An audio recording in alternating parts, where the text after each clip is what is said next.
Start करते हैं जी। आज हम करेंगे कॉन्सेप्चुअल। सबसे पहले आप सबने अटेम्प्ट कर लिए, एक बार डिस्कस करते हैं इन सारे को। कॉन्सेप्चुअल्स आपके सामने हैं, एक एक करके डिस्कशन में लेते हैं। फर्स्ट आपके हो गए होंगे, मैंने लिखने के नहीं बोला था, मैंने बोला था आपको आने चाहिए सारे। सो आई एम होपिंग कि आप सबने सारे अटेम्प्ट किए होंगे। So let's start with the first question. पहला क्वेश्चन कह रहा है what kinds of charges are produced on each when a glass rod is rubbed with silk cloth. आपको बताया था लास्ट क्लास में भी मैंने कि एक टेबल आपको याद करना है, किसका वर्क फंक्शन कम है, किसका वर्क फंक्शन ज्यादा है। तो ग्लास रॉड का वर्क फंक्शन कम है, सो electrons when glass rod is rubbed with silk cloth, तो कौन सा पॉजिटिव हो जाएगा? Glass rod. और इलेक्ट्रॉन्स ग्लास रॉड से कहां शिफ्ट हो जाएंगे? सिल्क क्लॉथ पे। तो ग्लास रॉड बन जाएगा पॉजिटिव और सिल्क क्लॉथ क्या हो जाएगा? नेगेटिव। पहला याद है। आ जाते हैं सेकंड पे। अ glass rod when rubbed with silk acquires a charge of plus 1.6 into 10⁻12। What is the charge on silk? तो जितना एक पे पॉजिटिव आता है दूसरे पे उतना ही नेगेटिव आता है, क्योंकि इलेक्ट्रॉन्स का क्या हो जाता है? ट्रांसफर। तो एक से दूसरे में इलेक्ट्रॉन्स चले गए, तो एक जितना लूज करेगा दूसरा उतना ही गेन करेगा। तो पॉजिटिव चार्ज एक में आया तो दूसरे में क्या आएगा? Negative charge. आ जाते हैं same amount of negative charge. Third, an ebonite rod is rubbed against wool, what is the nature of charge on ebonite rod? Ebonite rod और वुल क्या हो जाता है? एबोनाइट रॉड हो जाती है नेगेटिव, वुल हो जाता है पॉजिटिव। ये भी उसी टेबल से ही आएगा। Question number 4. A positively charged glass rod attracts a suspended pith ball. Can we conclude that the pith ball is negatively charged? Attraction हो रही है. Attraction is not the sure test for electrification. If two bodies are attracting each other, there is a possibility that one is charged and the other is neutral. हो सकता है. So एक body charged हो और दूसरी body क्या हो? Neutral हो. So वो हो सकता है. So no, we cannot conclude that the body is negatively charged because there is a possibility that one is charged and the other is neutral. Question number 5. How many electrons are present in 1 coulomb? क्या लगाओगे? Q is equal to NE. Charge पता है आपको 1 coulomb, number आपको निकालना है, E आपको पता है 1.6 into 10⁻19। आप चार्ज निकाल सकते हो, N निकाल सकते हो। क्लियर? पहले 5 में किसी को कोई दोबारा पूछना हो तो बोलिए। आ जाते हैं नेक्स्ट पे। 6th, which has greater number of electrons? Fe और Fe+++? Fe और Fe3+. 3+ मतलब it has lost 3 electrons, right? 3+ तभी होगा। ये क्या है? This is neutral. आपको क्या बोला? Which has greater number of electrons. इसने इलेक्ट्रॉन लूज कर दिए, so greater number of electrons किसके पास होंगे? Fe के पास। Fe3+ के पास डेफिशिएंसी होगी। Similarly Cl और Cl नेगेटिव। Cl नेगेटिव में क्या होगा? It has gained electrons. So gained electrons, तो ज्यादा इलेक्ट्रॉन्स किसके पास होंगे? Cl- के पास। Got it? आ जाते हैं नेक्स्ट पे। Why one can ignore quantization for electric charge when dealing with macroscopic, that is large scale charges? इस पे मैंने एक छोटा सा झंडा लगाया। ये झंडा ऊंचा क्यों है? ये झंडा ऊंचा इसीलिए है कि ये टिपिकल क्वेश्चन है, एग्जाम में आता है। ये टिपिकल क्वेश्चन है, एग्जाम में आता है। पहले इसका लॉजिक समझिए। Why can one ignore quantization? Quantization में क्या होता है? Electrons gained or lost, right? Now, if I am talking about macroscopic, यानी बहुत बड़ी बॉडीज के बारे में, बहुत बड़ी बॉडीज में अगर कुछ इलेक्ट्रॉन गेन या लॉस भी हो जाए तो ओवरऑल चार्ज पे नेग्लिजिबल इफेक्ट आता है। रीजन बीइंग कि even if 1 coulomb of charge is lost, आपने फॉर्मूले में निकाला अभी पीछे Q is equal to NE से कि 6.25 into 10⁻18 इलेक्ट्रॉन्स उसको लूज करने पड़ेंगे, तब 1 कूलम चार्ज आएगा। तब 1 कूलम चार्ज आएगा। इट मींस अगर कुछ इलेक्ट्रॉन गेन या लूज भी हो गए तो इलेक्ट्रॉन तो ओवरऑल चार्ज पे नेग्लिजिबल इफेक्ट होगा। इसीलिए हम लार्ज स्केल बॉडीज में इग्नोर कर सकते हैं क्वांटाइजेशन। यही अंग्रेजी लिखी है। इन मैक्रोस्कोपिक और large scale charges, the charges used are huge as compared to the magnitude of electric charge. Magnitude of electric charge मतलब इलेक्ट्रॉन की बात कर रहा है। An elementary unit of electric charge E has a value of इतना, hence for macroscopic charges, मतलब अगर microcoulomb में भी हो तब भी 6.25 into 10⁻12 the value of electronic charge है। तो इतने इलेक्ट्रॉन लूज होंगे या गेन होंगे तब 1 माइक्रोकूलम चार्ज आएगा। तो क्वांटाइजेशन आप इग्नोर कर सकते हो बड़े ऑब्जेक्ट्स में जिसका चार्ज बहुत बड़ा है। ठीक है? Next, what is the cause of quantization? ये भी एग्जाम में बहुत आता है पर इजी है। कॉज ऑफ क्वांटाइजेशन क्या है? कि only integer number of electrons can be transferred from one body to another, that is charge can be transferred only in whole numbers. Charge can be transferred only in whole numbers. ठीक है? समझ में आई बात? Next, why are tires of an aircraft made slightly conducting बताया था क्यों होता है कि जैसे ही वो लैंड करेगा whatever charges are developed on the body of the aircraft वो कहां चले जाएं, ग्राउंड चले जाएं, ग्राउंड में चले जाएं. टायर्स और vehicles are often made by adding a carbon compound to the rubber. Vehicle नहीं, वो एयरक्राफ्ट की बात कर रहा है. This is done to enable them to leak any charge build up on the body of the vehicle due to friction और to the earth. अब वो फ्रिक्शन एयर फ्रिक्शन होगी. समझ में आ गई? 9 तक किसी ने कुछ दोबारा पूछना है तो बोले. सारे क्लियर एकदम? देखो रट्टे नहीं मारने होते. आपने चीज समझ ली, पेपर में ये नहीं आएगा, इसी से मिलता जुलता कुछ और केस आ जाएगा. कॉन्सेप्ट क्लियर होगा, अप्लाई कर पाओगे. ठीक. नेक्स्ट, व्हाट आर क्वार्क्स बताया था आपको. हाइड्रॉन्स बताया था. हाइड्रॉन्स जो है वो किससे बनते हैं, क्वार्क से. कौन कौन से क्वार्क होते हैं, अप डाउन टॉप बॉटम और स्ट्रेंज और स्पार्क. ठीक है, चार्म, सॉरी. ठीक है, अप टॉप और चार्म, ये तीनों कौन से होते हैं, plus 2/3 of charge of electron. Down bottom और स्ट्रेंज, ये तीनों होते हैं -1/3 ऑफ इलेक्ट्रॉन. ऐसे याद हुआ है ना अच्छे से, है ना. तो ये दो टाइप के क्वार्क्स होते हैं. तो क्वार्क्स क्या होते हैं, वो पार्टिकल्स, वो दोज फ्रैक्शनल चार्जेस जिनके कॉम्बिनेशन से fundamental particles like protons and neutrons are made of. That's it. Electron नहीं, गलती से भी इलेक्ट्रॉन मत लिख देना. Fundamental particles like protons and neutrons are made of. Next, why can't an insulator be charged by induction. भाई induction के लिए आपको क्या चाहिए होता है, फ्री चार्जेस. इंडक्शन के लिए आपको क्या चाहिए, फ्री चार्जेस. फ्री चार्जेस अगर बात करूं, फ्री चार्जेस की बात करें तो इंसुलेटर में नहीं होते. इंसुलेटर में कौन होते हैं, एटम्स होते हैं, बाउंड चार्जेस होते हैं. उनमें क्या रिप्रेजेंट होता है, उनमें होता है पोलराइजेशन. उसमें क्या होता है, पोलराइजेशन. पोलराइजेशन और इंडक्शन में क्या फर्क होता है.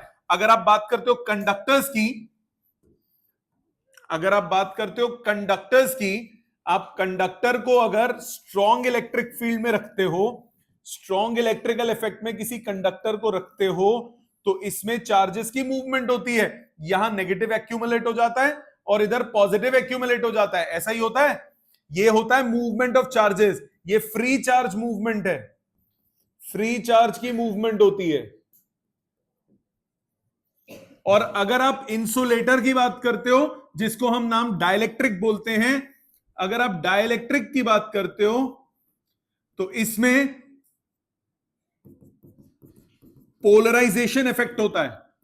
पोलराइजेशन इफेक्ट मतलब मॉलिक्यूल्स डिस्टॉर्ट हो जाते हैं, नॉन पोलर पोलर बन जाते हैं और पोलर और ज्यादा पोलर बन जाते हैं. ठीक है. सो इंसुलेटर चार्ज नहीं हो सकता इंडक्शन से, क्योंकि इंसुलेटर में इंडक्शन इफेक्ट होता ही नहीं है. इंसुलेटर में क्या होता है, polarization effect. What are induced charges, charges which appear on the two faces of a conductor when it is placed under the external electric field.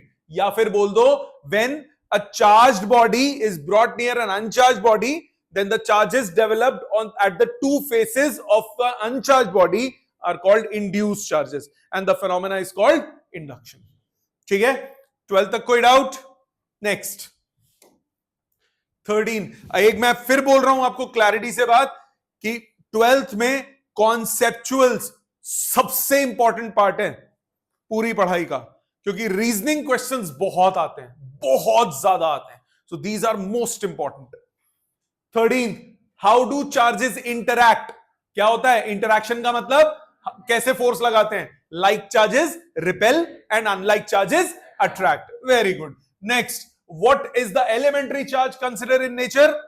Charge on an electron. सबसे कम charge कौन सा हो सकता है, charge on an electron. Is mass of the body affected on charging. Yes. क्यों होगी, because movement of electrons होंगे and every electron has some mass. So yes, mass is slightly affected. Vehicles carrying inflammable materials usually have metallic chains. क्या बताया था इसका reason, जो भी charge develop होता है बॉडी पे due to friction, that is grounded using metallic chains. वही लिखा है, the metallic bodies of the vehicles often get charged because of friction between them and the air rushing past them. This charge can produce a spark which can be extremely dangerous when the vehicles are carrying inflammable material, say petrol, etc. The rubber tires do not easily let this charge leak into the earth. However, the chain dragging along the ground is attached to the vehicle. The charge quickly leaks to the earth. Clear? No problem सबको? हाँ बोलो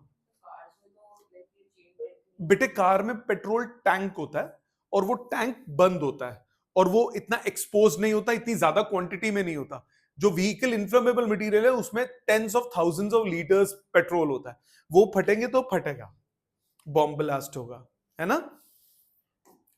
आगे तू तो एक मेरा दोस्त था, एक बताता हूं, अब मैं क्या बोलूं, मैं ज्यादा नहीं बोलूंगा।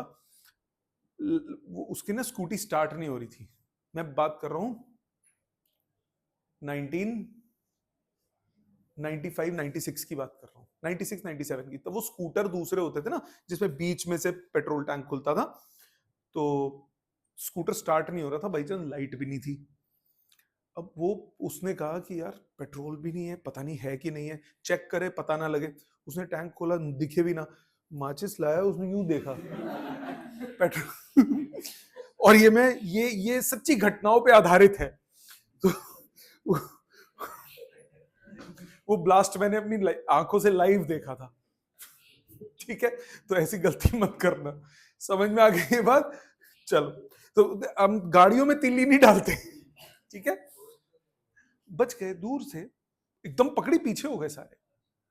नेक्स्ट, बाकी डिटेल घर पे बताओ। Next, rubbed comb can lift paper pieces by, rubbed comb can lift paper pieces, ये एग्जाम के लिए इंपॉर्टेंट है, एग्जाम में काफी पूछा जाता है। Rubbed comb can lift paper pieces, हमने वो बलून वाला एग्जाम्पल किया था, अब मैंने कंघी करी, ये हीरो बन रहा है, अभी कटवाए छोटे किए पर करी, तो क्या हुआ, ड्यू टू फ्रिक्शन कॉम क्या हो जाती है, चार्ज हो जाती है।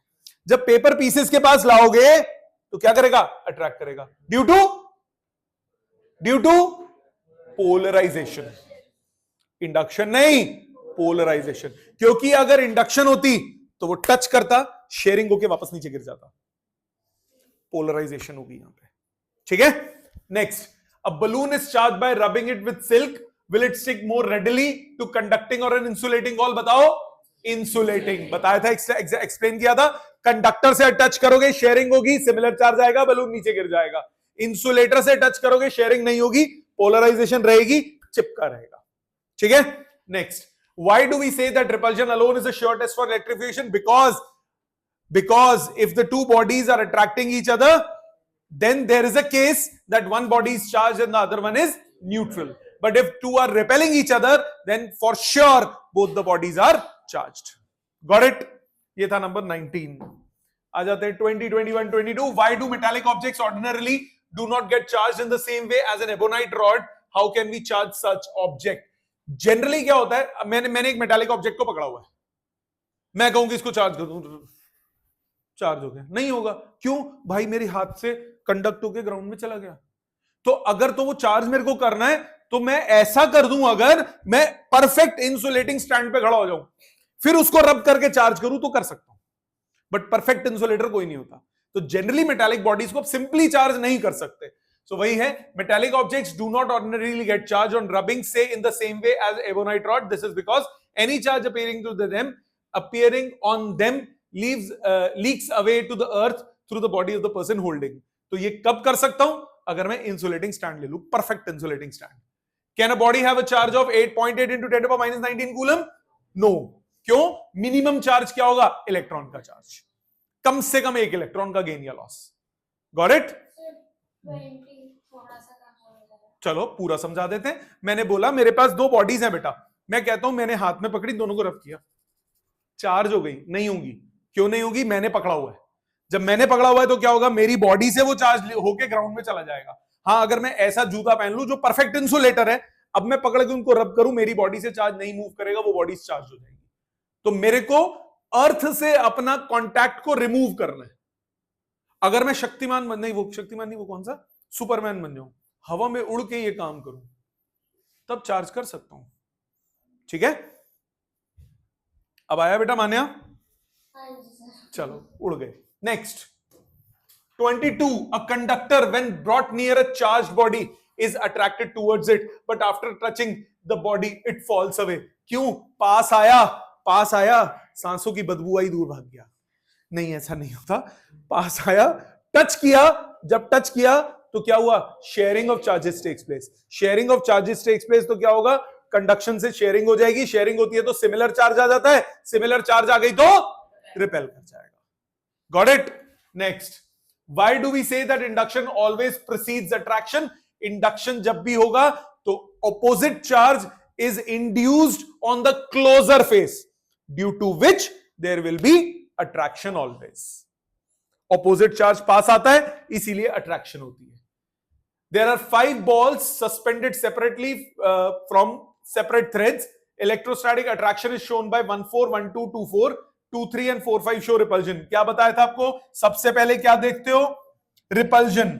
सबसे पहले आप देखोगे कौन रिपेल कर रहे हैं एक दूसरे को, क्योंकि repulsion is a sure test for electrification. तो आपके पास बॉडी है 1 2 3 4 5, ये 5 बॉडीज हैं जिन पे तारा सितारा बनाऊंगा वो श्योरली चार्ज है। चलो सन बनाते हैं इसमें।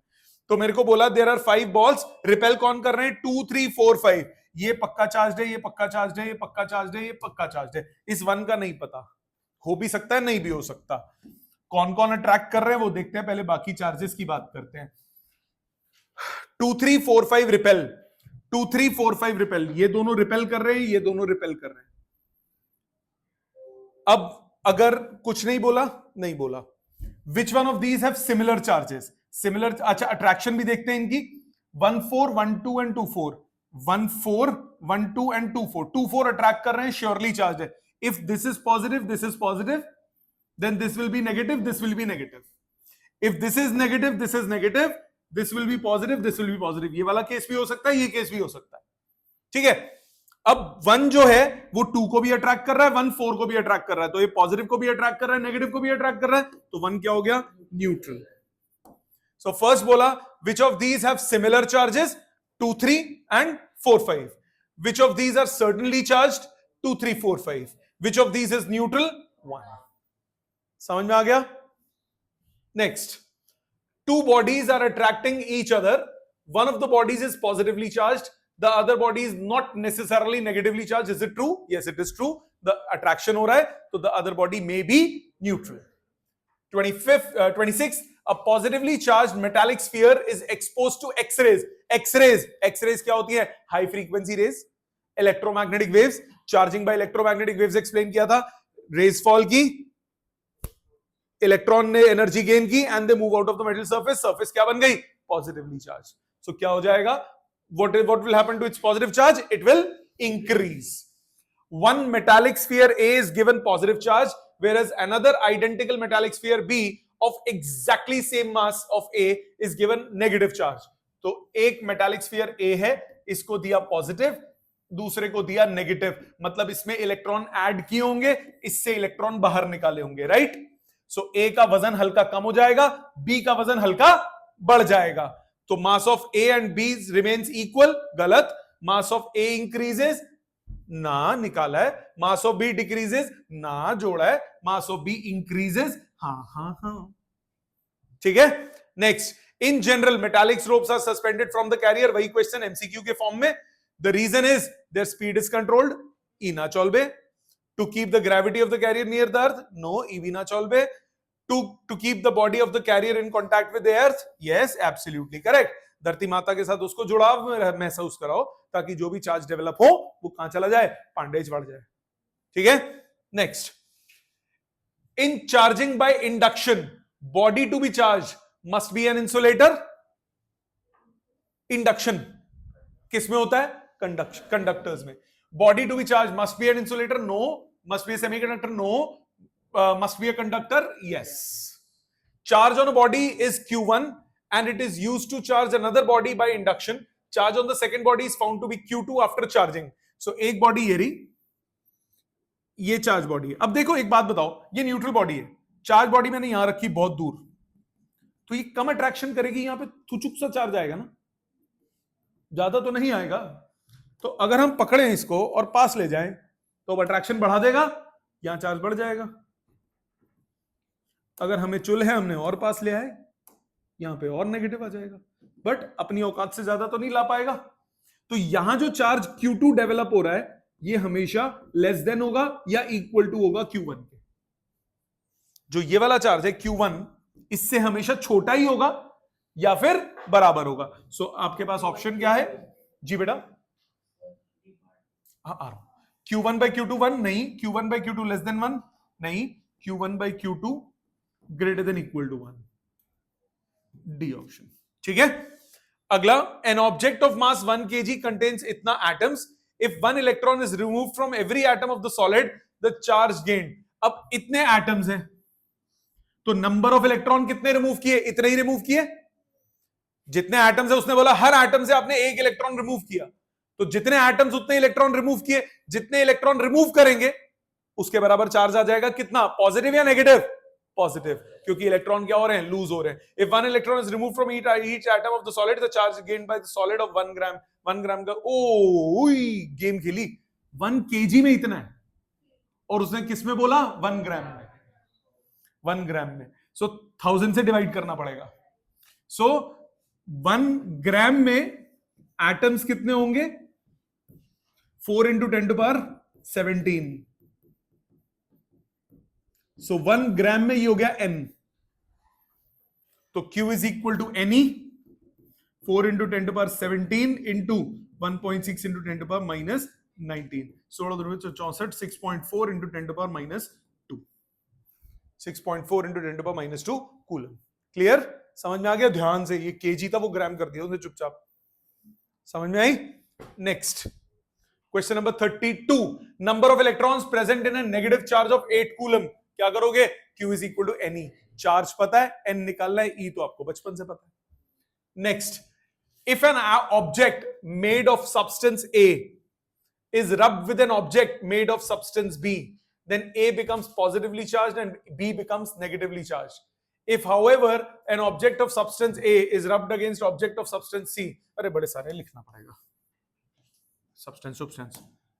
If an object of substance A is rubbed with an object of made of substance with an object made of substance B, then A becomes positive, B becomes negative. चलो जी, A है positive, B बन गया equal negative क्योंकि rubbing हुई है।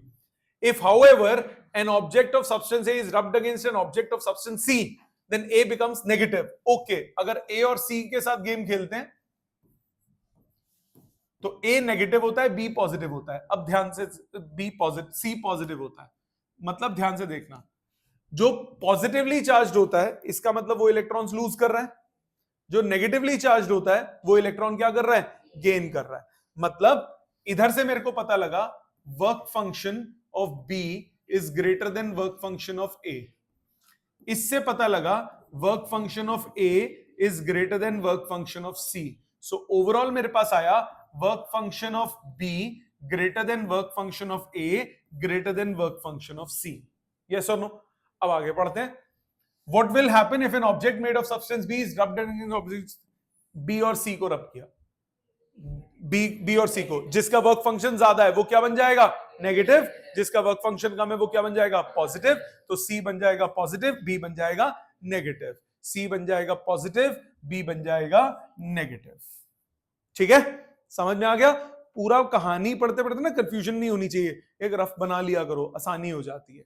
Next, objects A, B, C are 3 identical insulated spherical conductors.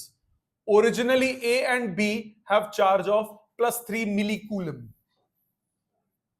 A and B have charge plus 3 millicoulomb. plus 3 millicoulomb. ठीक है जी, आगे क्या बोला? Whereas C has charge minus 6 millicoulomb. Okay, एक है चमन चिंदी, उसका चार्ज है, साथ में बना लेते, -6 मिलीकूलम। क्या बोला आगे? Objects A and C are touched and moved apart. A and C को टच किया, जब A और C को टच करूंगा टोटल चार्ज कितना हो गया? -3।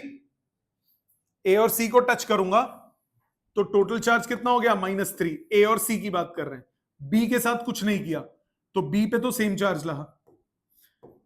जब इन दोनों को टच कर दिया तो शेयरिंग होगी +3 -6 कितना हुआ? -3।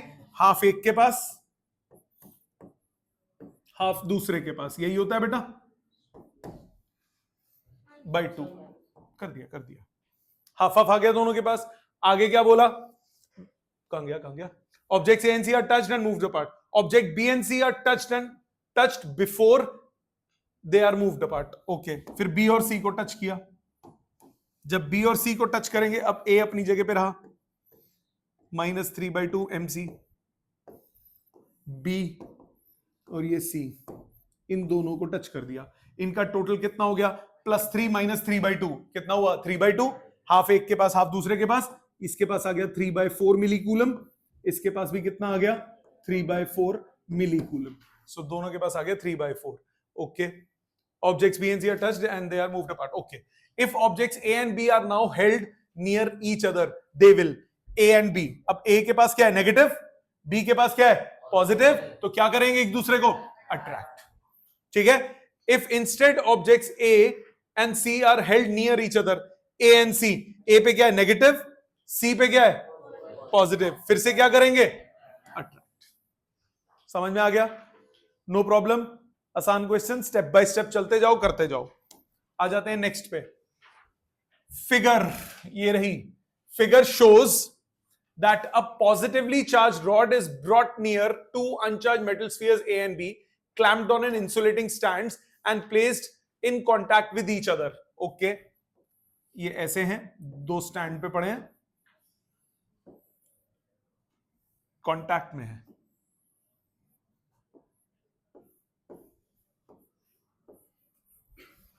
ये है A, ये है B, आप यहां पे लाई, ये क्या है पॉजिटिव है, क्या है नहीं दिया हुआ। Figure shows at a positively charge rod, okay positive लिखा है, यहां नेगेटिव इंड्यूस हो जाएगा, यहां क्या इंड्यूस हो जाएगा positive, both will act as single body. Now what would happen if the rod is removed before the spheres are separated? If the rod is removed before the spheres are separated, again they both become neutral, ठीक है। so if rod is removed, both spheres will become neutral.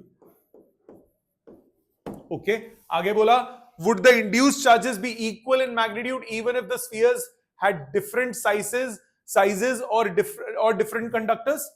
बताओ, सोचो सोचो सोचो रे बच्चों सोचो, conservation of charge सोचो, कंजर्वेशन ऑफ चार्ज सोचो, क्या होगा ऑनलाइन, क्योंकि चार्ज क्या होना है, चार्ज कंजर्व्ड होता है, चार्ज कंजर्व्ड होता है, इस सिचुएशन में दोनों के पास क्या रहेगा सेम चार्ज। भाई एक पे अगर ज्यादा एक पे कम आ गया तो क्या हो जाएगा, चार्ज कंजर्व नहीं रहा, charge can neither be created nor be destroyed, तो अभी क्या होगा, both will have same charge, yes both will have same charge. what will happen if the spheres are separated first and then the rod is removed? तो जब आप पहले separate कर दोगे तो ये वापस मिलन की कोशिश करेंगे, पर इनकी मिलन की बेला नहीं आ पाएगी, क्योंकि बीच में हवा की दीवार आ गई, एयर क्या है insulator, so both will become charged, both will become permanently charged. ठीक है बेटा, समझ में आ गया, क्लियर। आ जाते हैं नेक्स्ट पे, an electron and a proton initially separated by distance d in air are released from rest simultaneously। अब ध्यान से सुनना, एक इलेक्ट्रॉन एक प्रोटॉन आपने रेस्ट पे रिलीज कर दिया, दोनों एक दूसरे को क्या करेंगे अट्रैक्ट करेंगे। आपने न्यूटन का तीसरा लॉ पढ़ा है, every action has equal and opposite reaction.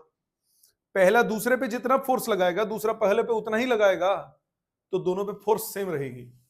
But force क्या होता है, मम्मी मास इनटू एक्सेलरेशन, तो एक्सेलरेशन फोर्स होता है ma, तो एक्सेलरेशन कितना हो गया फोर्स अपॉन मास, तो फोर्स कांस्टेंट है तो acceleration inversely proportional to mass होगा। सो जिसका मास ज्यादा वो कम एक्सेलरेट करेगा, जिसका मास कम वो ज्यादा एक्सेलरेट करेगा। इलेक्ट्रॉन प्रोटॉन में से किसका मास कम होता है, इलेक्ट्रॉन का, इलेक्ट्रॉन का मास होता है 9.11 इंटू 10⁻31, प्रोटॉन का होता है 1.67 इंटू 10⁻27। तो इलेक्ट्रॉन का मास बहुत ही कम है तो उसकी एक्सेलरेशन बहुत ज्यादा होगी। अब क्वेश्चन में देखते हैं क्या पूछ रहा है। पहली लाइन हमने पढ़ी अभी तक, आगे क्या बोल रहा है? The two particles are free to move, okay, when they collide they are at the mid point of initial separation ना, क्योंकि एक्सेलरेशन फर्क है। इलेक्ट्रॉन तेजी से भागेगा, जल्दी भागेगा, प्रोटॉन स्लोली भागेगा। जिसका मास ज्यादा है वो कम डिस्टेंस ट्रैवल करेगा। तो ज्यादा डिस्टेंस किसने ट्रैवल किया? इलेक्ट्रॉन ने। कम डिस्टेंस किसने ट्रैवल किया? प्रोटॉन ने। तो कोलिजन कहां होगा? प्रोटॉन के पास। जहां कोलिजन होगा वो पॉइंट क्या होगा? प्रोटॉन के क्लोजर होगा। So mid point no, closer to the initial position of proton, yes. Got it? समझ में आ गया लॉजिकली? फोर्स सेम है बट स्पीड, एक्सेलरेट कौन ज्यादा कर रहा है? इलेक्ट्रॉन ज्यादा भाग रहा है क्योंकि वो हल्का है। ठीक है, समझ में आ गई बात? नेक्स्ट 36 के बाद आते हैं 37, 38 और 40। Okay, assertion reason. पहला, when we rub a glass rod with silk, the rod gets positively charged and the silk get negatively charged. Rod positive, silk negative, बिल्कुल सही, assertion is correct. Reason, on rubbing electrons from silk moves to glass. No, glass to silk जाता है, तो assertion correct, reason false. ठीक है, आगे आओ। When two bodies are charged through friction, there is transfer of electric charge from one body to another, but no creation or destruction. Absolutely sahi. Neither be created nor be destroyed, only transferred from one body to another. इसका reason, this follows from conservation of electric charge. बिल्कुल सही जवाब। तो क्या होगा? Both A and R are true and R is the correct explanation of assertion. Got it? अगले पे आओ। The tires of aircraft are slightly conducting. बनते हैं, ठीक है, assertion ठीक है। If the conductor is connected to ground, the extra charge induced on conductor will flow to ground. बिल्कुल सही, यही रीजन है उसका। तो both A and R are true and R is the correct explanation of A. Next, charging is due to transfer of electrons. होती है charging, क्यों होती है? Transfer of electrons. बिल्कुल सही है, हो सकती है। Mass of body decreases slightly when it is negatively charged. False, increase करता है। समझ में आ गया? ऑनलाइन सबको क्लियर? ये थे सारे के सारे कॉन्सेप्चुअल्स। इनको अगर कोई डाउट बचेगा तो अगली क्लास में प्लीज पूछिएगा।